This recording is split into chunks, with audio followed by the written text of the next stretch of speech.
ਬੱਚਿਓ, ਅੱਜ ਦਾ ਪਾਠ ਜਿਹੜਾ ਕਿ ਨਿਊਟਨ ਦੀ ਗਤੀ ਦੇ ਦੂਜੇ ਨਿਯਮ ਨਾਲ ਸੰਬੰਧਿਤ ਹੈ ਵਿੱਚ ਤੁਹਾਡਾ ਸਾਰਿਆਂ ਦਾ ਸਵਾਗਤ ਹੈ। ਇਸ ਤੋਂ ਪਹਿਲਾਂ ਅਸੀਂ ਨਿਊਟਨ ਦੀ ਗਤੀ ਦੇ ਪਹਿਲੇ ਨਿਯਮ ਨੂੰ ਵਿਸਥਾਰ ਨਾਲ ਪੜ੍ਹ ਚੁੱਕੇ ਹਾਂ। ਗਤੀ ਦੇ ਦੂਸਰੇ ਨਿਯਮ ਨੂੰ ਵਿਸਥਾਰ ਨਾਲ ਪੜ੍ਹਨ ਤੋਂ ਪਹਿਲਾਂ ਮੈਂ ਨਿਊਟਨ ਦੀ ਗਤੀ ਦੇ ਪਹਿਲੇ ਨਿਯਮ ਦੇ ਕੁਝ ਨੁਕਤਿਆਂ ਦੀ ਦੁਹਰਾਈ ਕਰਵਾ ਦਿਆਂ। ਸੰਨ 1687 ਤੋਂ ਹੁਣ ਤੱਕ ਨਿਊਟਨਸ ਲਾਜ਼ ਆਫ ਮੋਸ਼ਨ ਜਾਂ ਨਿਊਟਨ ਦੀ ਗਤੀ ਦੇ ਨਿਯਮ ਭੌਤਿਕ ਵਿਗਿਆਨ ਦਾ ਜ਼ਰੂਰੀ ਆਧਾਰ ਹਨ, ਕਿਉਂਕਿ ਇਹ ਨਿਯਮ ਵਸਤੂਆਂ ਦੀ ਗਤੀ ਦਾ ਵਿਸ਼ਲੇਸ਼ਣ ਕਰਦੇ ਹਨ। ਵਸਤੂ ਦੀ ਗਤੀ ਨੂੰ ਦਰਸਾਉਣ ਲਈ ਬਲ ਜਾਂ ਫੋਰਸ ਜ਼ਰੂਰੀ ਭੌਤਿਕ ਰਾਸ਼ੀ ਹੈ। ਸਰਲ ਰੂਪ ਵਿੱਚ ਬਲ ਇੱਕ ਖਿੱਚ ਜਾਂ ਧੱਕਾ ਹੈ। ਅੰਗਰੇਜ਼ੀ ਵਿੱਚ ਇਹਨਾਂ ਨੂੰ ਪੁਸ਼ ਜਾਂ ਪੁੱਲ ਕਹਿੰਦੇ ਹਨ। ਸਾਡੇ ਚਾਰੇ ਪਾਸੇ ਬਲ ਕਿਰਿਆ ਕਰ ਰਹੇ ਹਨ। ਗੈਲੀਲੀਓ ਨੇ ਪ੍ਰਯੋਗੀ ਤੌਰ ਤੇ ਸਿੱਟਾ ਕੱਢਿਆ ਕਿ ਕੋਈ ਵੀ ਵਸਤੂ ਸਿੱਧੀ ਰੇਖਾ ਵਿੱਚ ਉਨੀ ਦੇਰ ਤੱਕ ਸਥਿਰ ਚਾਲ ਨਾਲ ਚਲਦੀ ਰਹੇਗੀ ਜਦੋਂ ਤੱਕ ਉਸ ਉੱਪਰ ਕੋਈ ਬਾਹਰੀ ਬਲ ਕਿਰਿਆ ਨਹੀਂ ਕਰਦਾ।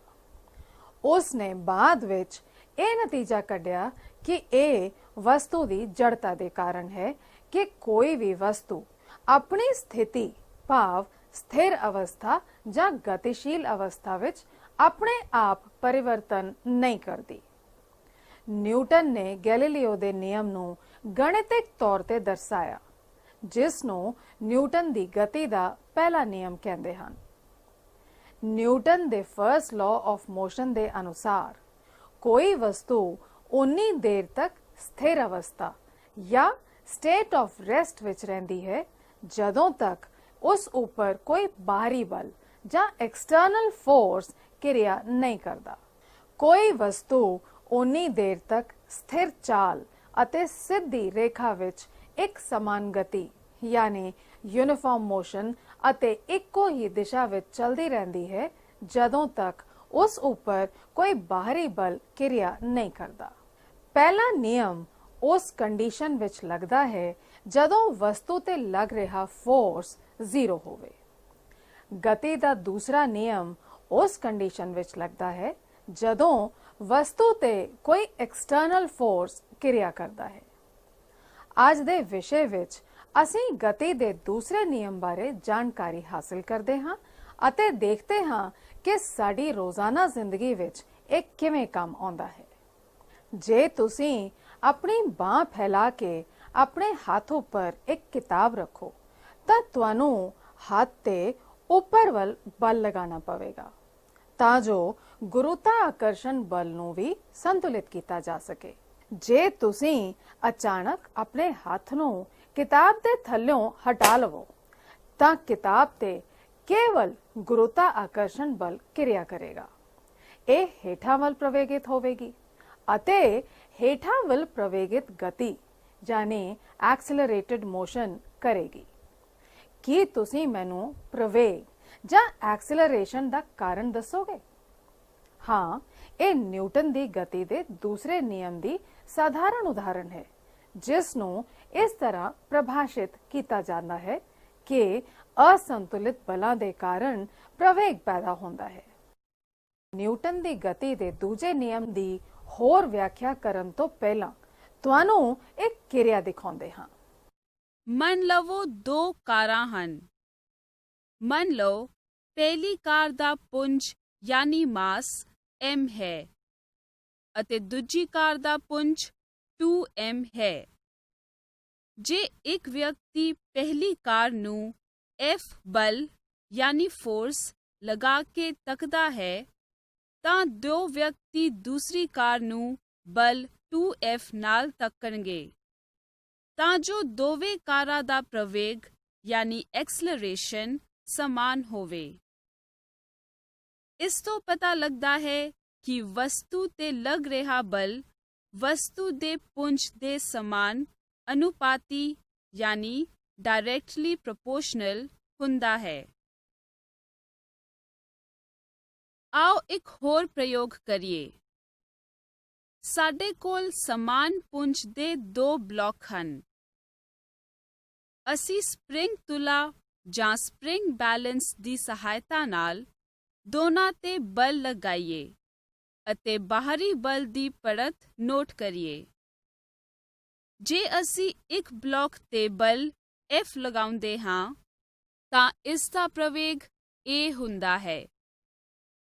ਜੇ ਦੂਸਰੇ ਬਲਾਕ ਤੇ ਬਲ 2F ਲਗਾਈਏ ਤਾਂ ਉਸ ਦਾ ਪ੍ਰਵੇਗ 2A ਹੈ। ਇਸ ਤੋਂ ਸਿੱਧ ਹੁੰਦਾ ਹੈ ਕਿ ਵਸਤੂ ਵਿੱਚ ਪੈਦਾ ਹੋਇਆ ਪ੍ਰਵੇਗ ਵਸਤੂ ਤੇ ਲਗਾਏ ਬਲ ਦੇ ਸਮਾਨ ਅਨੁਪਾਤੀ ਹੁੰਦਾ ਹੈ। ਇਸ ਤੋਂ ਭਾਵ ਹੈ ਵੱਧ ਬਲ ਵਸਤੂ ਨੂੰ ਵੱਧ ਪ੍ਰਵੇਗਿਤ ਕਰਦਾ ਹੈ। ਆਓ ਇਸ ਪ੍ਰਯੋਗ ਨੂੰ ਦੁਬਾਰਾ ਦੁਹਰਾਈਏ। ਹੁਣ ਵਸਤੂ ਦਾ ਬਲ 2 ਗੁਣਾ ਕਰਨ ਦੀ ਬਜਾਏ ਦੋਨਾਂ ਸਮਾਨ ਬਲਾਕਾਂ ਨੂੰ ਇਕੱਠੇ ਕਰਕੇ ਪੁੰਜ ਨੂੰ 2 ਗੁਣਾ ਕਰ ਦਿੱਤਾ ਜਾਵੇ ਤਾਂ ਹੁਣ ਦੋਨਾਂ ਬਲਾਕਾਂ ਤੇ ਬਲ F ਲਗਾਉਣ ਤੇ ਪਤਾ ਲੱਗਦਾ ਹੈ ਕਿ ਇਸ ਵਾਰ ਪ੍ਰਵੇਗ ਅੱਧਾ ਹੋ ਜਾਂਦਾ ਹੈ। ਇਸ ਤੋਂ ਪਤਾ ਲੱਗਦਾ ਹੈ ਕਿ ਪ੍ਰਵੇਗ ਵਸਤੂ ਦੇ ਪੁੰਜ ਦੇ ਉਲਟ ਅਨੁਪਾਤੀ ਯਾਨੀ ਇਨਵਰਸਲੀ ਪ੍ਰੋਪੋਰਸ਼ਨਲ ਹੁੰਦਾ ਹੈ। ਇਹ ਕਾਰ ਸਥਿਤ ਪ੍ਰਵੇਗ ਯਾਨੀ ਕਾਂਸਟੈਂਟ ਐਕਸਲਰੇਸ਼ਨ ਨਾਲ ਚੱਲ ਰਹੀ ਹੈ। ਕਾਰ ਦਾ ਪੁੰਜ ਘੱਟ ਹੈ, ਇਸ ਲਈ ਇਸ ਦਾ ਪ੍ਰਵੇਗ ਜ਼ਿਆਦਾ ਹੋਵੇਗਾ। ਇਸ ਉਦਾਹਰਨ ਤੋਂ ਪਤਾ ਲੱਗਦਾ ਹੈ ਕਿ ਜਿਸ ਕਾਰ ਦਾ ਪੁੰਜ ਘੱਟ ਹੋਵੇ ਉਸ ਵਿੱਚ ਵੱਧ ਪ੍ਰਵੇਗ ਹੁੰਦਾ ਹੈ। ਜੇ ਕਾਰ ਨੂੰ ਜਹਾਜ਼ ਨਾਲ ਜੋੜ ਦਿੱਤਾ ਜਾਵੇ ਤਾਂ ਕੀ ਹੋਏਗਾ? ਹੁਣ ਪੁੰਜ ਵੱਧ ਜਾਵੇਗਾ ਅਤੇ ਪ੍ਰਵੇਗ ਘਟ ਜਾਵੇਗਾ।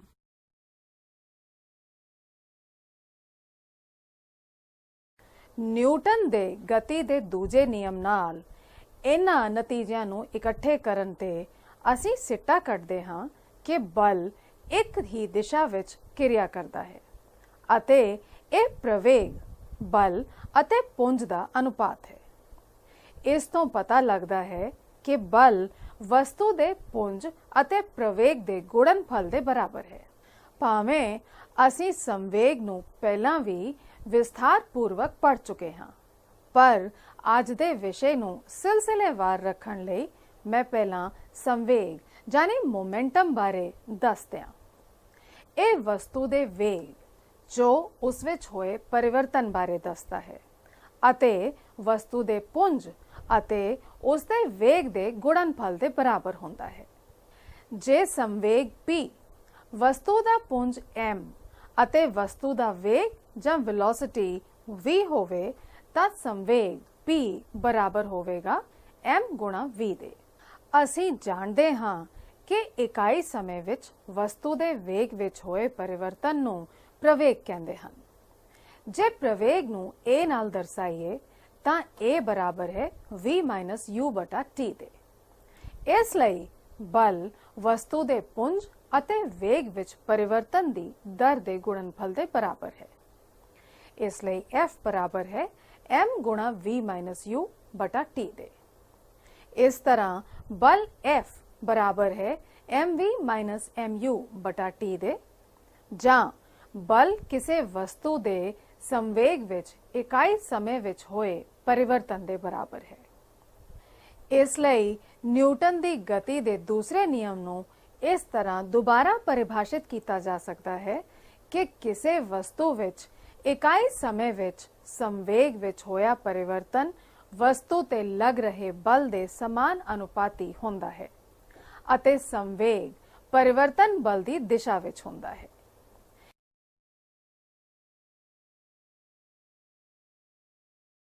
ਕੀ ਤੁਸੀਂ ਬਲ ਦੀ SI ਇਕਾਈ ਬਾਰੇ ਜਾਣਦੇ ਹੋ?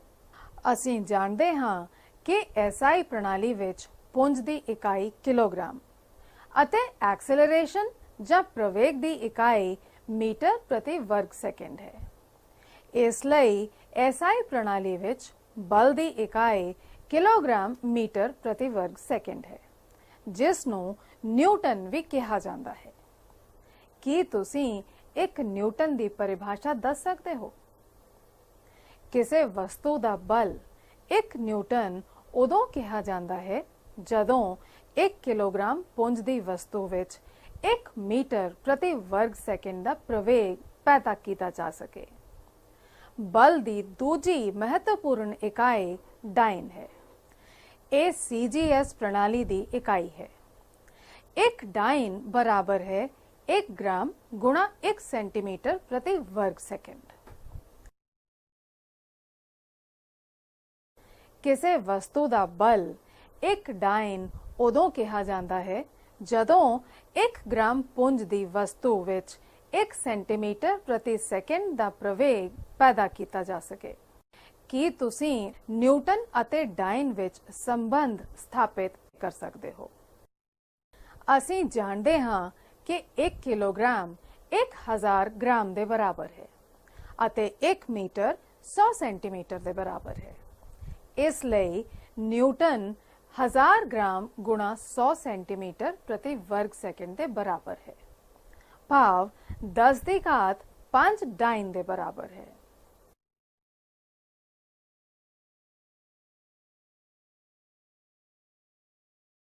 बल की एक होर महत्वपूर्ण इकाई किलोग्राम बल ਜਾਂ किलोग्राम भार है। इसनूं MKS प्रणाली विच बल की गुरुत्वी इकाई भी आखते हैं। 1 किलोग्राम बल उदों हुंदा है जिहड़ा 1 किलोग्राम पुंज की वस्तु विच 9.8 मीटर प्रति वर्ग सैकेंड का प्रवेग पैदा कर सके। इसलिए 1 किलोग्राम बल 9.8 न्यूटन के बराबर है। इसे तरह CGS प्रणाली विच बल की गुरुत्वी इकाई ग्राम बल या ग्राम भार है। 1 ग्राम भार वो बल है जिहड़ा ग्राम पुंज की वस्तु विच 980 सेंटीमीटर प्रति वर्ग सैकेंड का प्रवेग पैदा कर सके।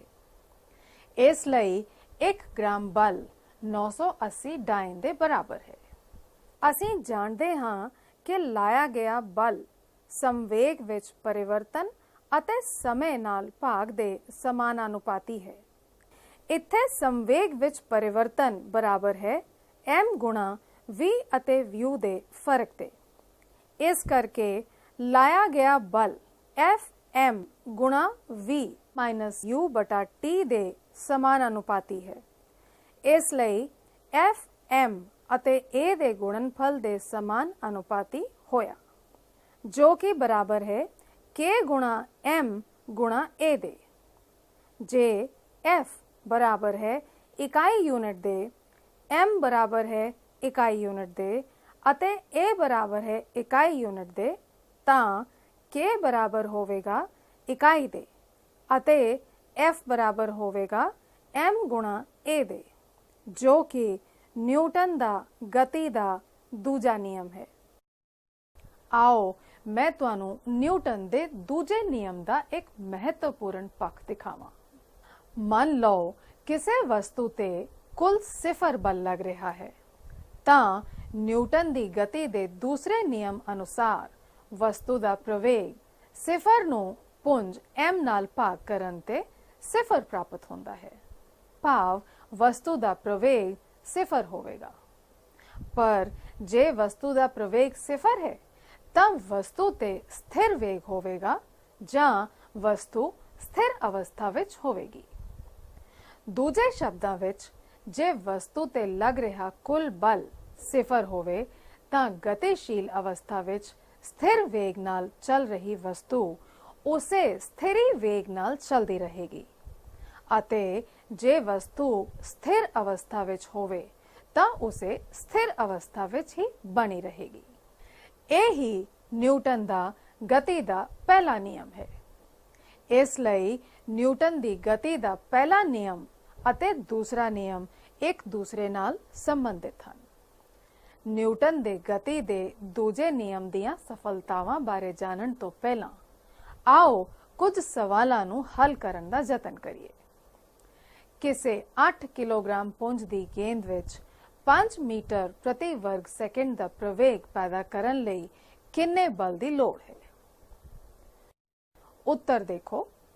ਕਿਉਂਕਿ ਬਲ ਕਿਸੇ ਵਸਤੂ ਦੇ ਪੁੰਜ ਅਤੇ ਪ੍ਰਵੇਗ ਦਾ ਗੁਣਨਫਲ ਹੈ, ਇੱਥੇ ਪੁੰਜ 8 ਕਿਲੋਗ੍ਰਾਮ ਹੈ ਅਤੇ ਪ੍ਰਵੇਗ 5 ਮੀਟਰ ਪ੍ਰਤੀ ਵਰਗ ਸੈਕਿੰਡ ਹੈ। ਇਸ ਲਈ ਬਲ 5 ਗੁਣਾ 8 ਬਰਾਬਰ 40 ਨਿਊਟਨ ਹੋਵੇਗਾ।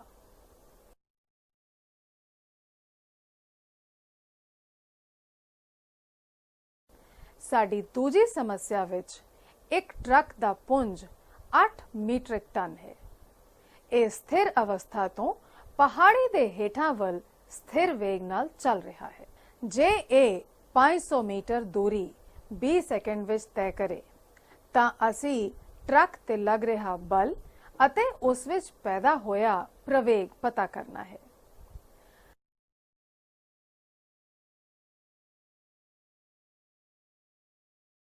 गति दी दूजी इक्वेशन जानी कि S बराबर है UT जमा हाफ AT दा वर्ग अते इस दी वरतों करके असी ट्रक दा प्रवेग प्राप्त कर सकते हाँ। ट्रक दा मुढ़ला वेग 0 दे बराबर दिता होया है अते उस द्वारा 500 मीटर दी दूरी 20 सेकंडां विच तय कीती गई है। फार्मूले विच सारे मूल रख के ਅਤੇ ਗੁਣਾ ਅਤੇ ਭਾਗ ਕਰਕੇ ਸਾਨੂੰ ਮਿਲਦਾ ਹੈ ਟਰੱਕ ਦਾ ਪ੍ਰਵੇਗ ਜੋ ਕਿ ਬਰਾਬਰ ਹੈ 2.5 ਮੀਟਰ ਪ੍ਰਤੀ ਵਰਗ ਸੈਕਿੰਡ ਦੇ।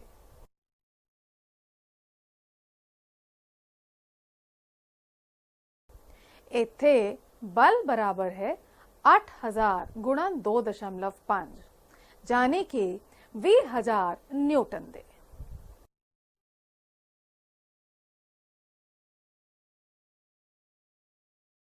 आओ मन लईए 5 न्यूटन बल पुंज M1 विच 8 मीटर प्रति वर्ग सैकेंड का प्रवेग पैदा करता है अते पुंज M2 विच 25 मीटर प्रति वर्ग सैकेंड का प्रवेग पैदा करता है।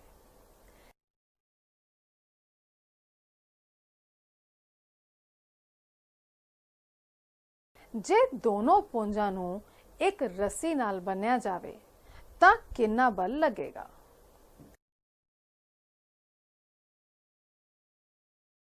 सानू पुंज M1 ਲਈ बल ਅਤੇ प्रवेग ਦਿੱਤੇ ਹੋਏ ਹਨ। बल 5 न्यूटन है ਅਤੇ प्रवेग 8 मीटर प्रति वर्ग सैकेंड है।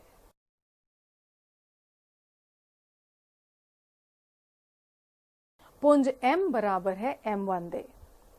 बल ਦੀ समीकरण ਵਿੱਚ बल ਅਤੇ प्रवेग ਦੇ मान ਰੱਖਣ ਤੇ ਸਾਨੂੰ ਮਿਲਦਾ ਹੈ 5 बराबर है 8 गुणा M1 ਅਤੇ M1 ਦਾ मान ਹੋਏਗਾ 5/8 किलोग्राम ਜਾਂ 0.625 किलोग्राम ਦੇ।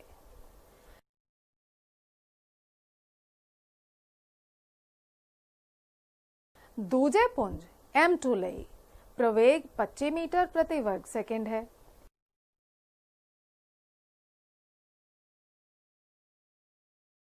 बल ਦੀ समीकरण ਵਿੱਚ बल ਅਤੇ प्रवेग ਦੇ मान ਰੱਖਣ ਤੇ ਸਾਨੂੰ ਮਿਲਦਾ ਹੈ ਪੁੰਜ M2 बराबर है 0.20 किलोग्राम ਦੇ।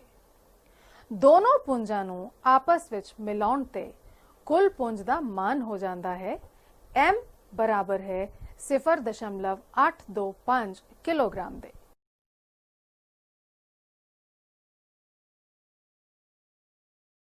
पुंज ਅਤੇ बल ਦਾ मान ਰੱਖਣ ਤੇ ਸਾਨੂੰ ਮਿਲਦਾ ਹੈ प्रवेग A बराबर 5/0.825 ਜਾਂ 6.06 मीटर प्रति वर्ग सैकेंड ਦੇ।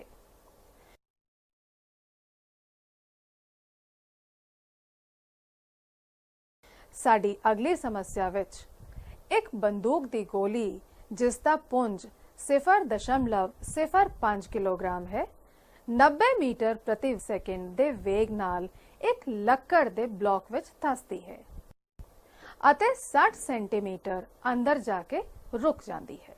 ਅਸੀਂ ਗੋਲੀ ਉੱਤੇ ਬਲਾਕ ਵੱਲੋਂ ਲਾਇਆ ਹੋਇਆ ਔਸਤਨ ਵਿਰੋਧੀ ਬਲ ਪਤਾ ਕਰਨਾ ਹੈ।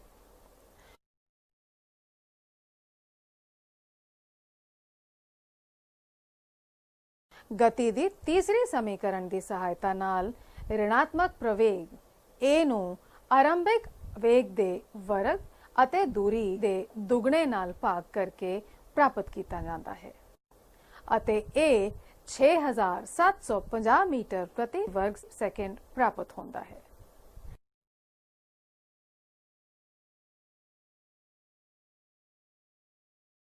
ਇਸ ਲਈ ਸਟਾਪਿੰਗ ਫੋਰਸ ਜਾਂ ਵਿਰੋਧੀ ਬਲ ਨੂੰ ਪੁੰਜ ਅਤੇ ऋणात्मक ਪ੍ਰਵੇਗ ਦੇ ਗੁਣਨਫਲ ਤੋਂ ਪ੍ਰਾਪਤ ਕੀਤਾ ਜਾਂਦਾ ਹੈ। ਇੱਥੇ ਇਹ 0.05 ਅਤੇ 6750 ਨਾਲ ਗੁਣਾ ਕਰਕੇ ਸਾਨੂੰ ਮਿਲਦਾ ਹੈ 337.5 ਨਿਊਟਨ। ਇਸੇ ਤਰ੍ਹਾਂ ਦੀ ਇੱਕ ਹੋਰ ਸਮੱਸਿਆ ਵਿੱਚ ਕੀ ਤੁਸੀਂ ਬਲੌਕ ਦੇ ਅੰਦਰ ਗੋਲੀ ਵੱਲੋਂ ਤੈਅ ਕੀਤੀ ਦੂਰੀ ਬਾਰੇ ਦੱਸ ਸਕਦੇ ਹੋ?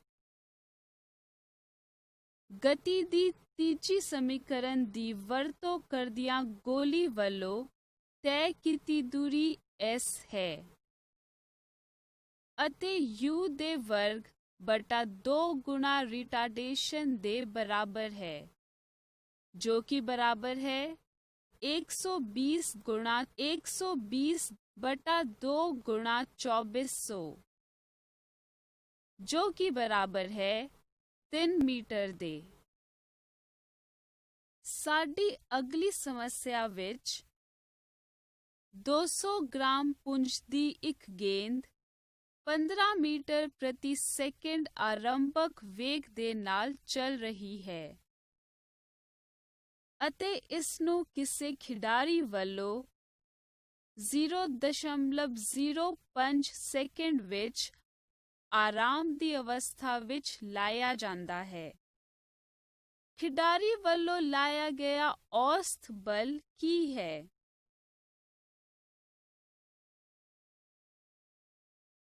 ਅਸੀਂ ਜਾਣਦੇ ਹਾਂ ਕਿ ਲਾਇਆ ਗਿਆ ਬਲ ਸੰਵੇਗ ਵਿੱਚ ਪਰਿਵਰਤਨ ਅਤੇ ਸਮੇਂ ਨਾਲ ਭਾਗ ਦੇ ਬਰਾਬਰ ਹੈ। ਇੱਥੇ ਸੰਵੇਗ ਵਿੱਚ ਪਰਿਵਰਤਨ ਬਰਾਬਰ ਹੈ m ਗੁਣਾ v ਅਤੇ u ਦਾ ਫਰਕ, ਜੋ ਕਿ ਬਰਾਬਰ ਹੈ -0.2 ਗੁਣਾ 15, ਜੋ ਕਿ -3 किलोग्राम मीटर प्रति सेकंड है। इस करके लाया गया बल बराबर है 3/0.05, जो कि 60 न्यूटन है।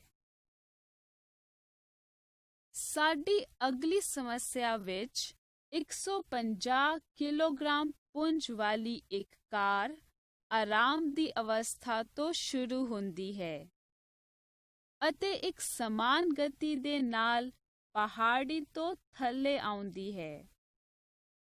ਇਹ 2 ਮਿੰਟ ਵਿੱਚ 2400 ਮੀਟਰ ਦੀ ਦੂਰੀ ਤੈਅ ਕਰਦੀ ਹੈ। ਅਸੀਂ ਕਾਰ ਤੇ ਲੱਗ ਰਿਹਾ ਬਲ ਅਤੇ ਕਾਰ ਦੇ ਪ੍ਰਵੇਗ ਨੂੰ ਮਾਪਣਾ ਹੈ। ਗਤੀ ਦੀ ਦੂਜੀ ਸਮੀਕਰਨ ਵਿੱਚ S ਬਰਾਬਰ ਹੈ ut जमा ਅੱਧਾ ਗੁਣਾ a ਗੁਣਾ t ਦਾ ਵਰਗ। ਅਸੀਂ ਕਾਰ ਦੀ ਗਤੀ ਨੂੰ ਮਾਪ ਸਕਦੇ ਹਾਂ। ਇੱਥੇ ਦਿੱਤਾ ਗਿਆ ਹੈ ਕਿ ਕਾਰ ਦਾ ਆਰੰਭਕ ਵੇਗ 0 ਹੈ। ਤੈਅ ਕੀਤੀ ਗਈ ਦੂਰੀ 2400 ਮੀਟਰ ਹੈ, ਜੋ ਕਿ 120 ਸੈਕਿੰਡ ਵਿੱਚ ਤੈਅ ਕੀਤੀ ਗਈ ਹੈ। ਇਹਨਾਂ ਦੇ ਮਾਨ ਸਮੀਕਰਨ ਵਿੱਚ ਰੱਖਣ ਤੇ ਅਸੀਂ ਪ੍ਰਵੇਗ ਪ੍ਰਾਪਤ ਕਰਦੇ ਹਾਂ, ਜਿੱਥੇ ਕਿ a ਬਰਾਬਰ ਹੈ 2 ਗੁਣਾ 2400 ਬਟਾ 120 ਗੁਣਾ 120, ਜੋ ਕਿ ਬਰਾबर है 1/3 मीटर प्रति सेकंड वर्ग ਦੇ ਅਤੇ ਬਲ F बराबर है 150 गुणा 1/3, जो कि 50 न्यूटन है। ਮੈਨੂੰ ਯਕੀਨ ਹੈ ਕਿ ਤੁਹਾਨੂੰ ਨਿਊਟਨ ਦੇ ਗਤੀ ਦੇ ਦੂਸਰੇ ਨਿਯਮ ਦੀ ਡੂੰਘਾਈ ਸਮਝ ਆ ਗਈ ਹੋਵੇਗੀ। ਆਓ ਜੋ ਕੁਝ ਅਸੀਂ ਪੜ੍ਹਿਆ ਹੈ ਉਸ ਦਾ ਸਾਰ ਕਰੀਏ। ਅੱਜ ਦੇ ਪਾਠ ਵਿੱਚ ਅਸੀਂ ਪੜ੍ਹਿਆ ਹੈ कि न्यूटन दे गति दे दूसरे नियम अनुसार बल जो एक ही दिशा विच लग रहा होवे तां वस्तु विच पैदा होया प्रवेग वस्तु ते लगे बल अते वस्तु दे पुंज दे अनुपात दे बराबर होंदा है। दूजे शब्दां विच ਇਹ बल पुंज अते प्रवेग दे गुणनफल दे बराबर होंदा है। न्यूटन दे गति दे दूजे नियम नूं इस तरह भी परिभाषित किया जा सकता है कि मोमेंटम ਜਾਂ संवेग विच परिवर्तन दी दर वस्तु ते लग रहे बल दे समान अनुपाती होंदी है अते संवेग विच परिवर्तन दी दर बल दी दिशा विच होंदी है। जे किसी वस्तु ते सिफर बल लगदा है तां न्यूटन दी गति दे दूजे नियम अनुसार वस्तु ते प्रवेग भी शून्य ही होवेगा अते जे वस्तु दा प्रवेग शून्य होवे तां वस्तु जां तां स्थिर वेग नाल चलदी है जां स्थिर अवस्था विच होंदी है। इस तरह न्यूटन दा गति दा पहला नियम अते दूजा नियम संबंधित हन। असीं एक न्यूटन दी परिभाषा इस तरह दिंदे हां। ओ बल जो किसी वस्तु जिसका पुंज 1 किलोग्राम होवे विच 1 मीटर प्रति वर्ग मीटर दा प्रवेग पैदा करता है। सो हुण असीं अज दे विषय दी समाप्ति वल आउंदे हां। हुण मैं तुहानूं कुछ सवाल पुछने हन ताकि ये पता लाया जा सके कि तुसीं अज दे पाठ चों की कुछ सिक्ख्या है। मेरा पहला प्रश्न है, न्यूटन दे दूजे गति दे नियम दी परिभाषा की है? परिभाषा है, वस्तु दे संवेग विच परिवर्तन दी दर वस्तु ते लग रहे बल दे समान अनुपाती है अते संवेग विच परिवर्तन बल दी दिशा वल होंदा है। अगला प्रश्न है, एक 2 किलोग्राम पुंज दे उत्ते 5 न्यूटन दा बल लाया गया, उसका प्रवेग दसो।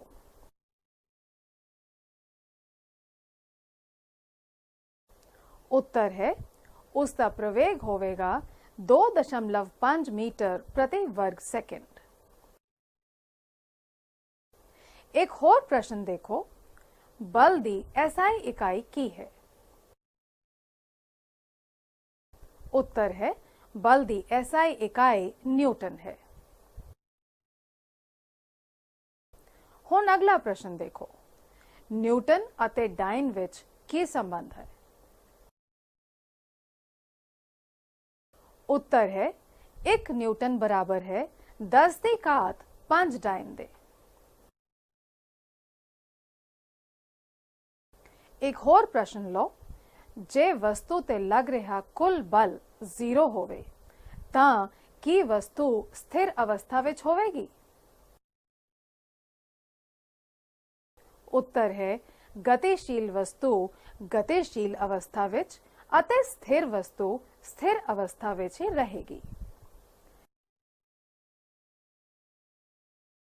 अगला प्रश्न है, दो वस्तुआं दे समान पुंज कदों हो सकते हैं? उत्तर है, जे दो वस्तुआं ते समान बल लगा के समान प्रवेग पैदा होवे तां वस्तुआं दे पुंज समान होंदे हन।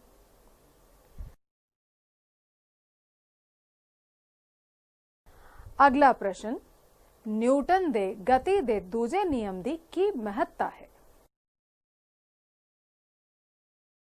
उत्तर है, इस दी सहायता नाल वस्तु ते लग रहा बल पता लगदा है अते इस तो वस्तुआं दे वेग दा पता लगदा है।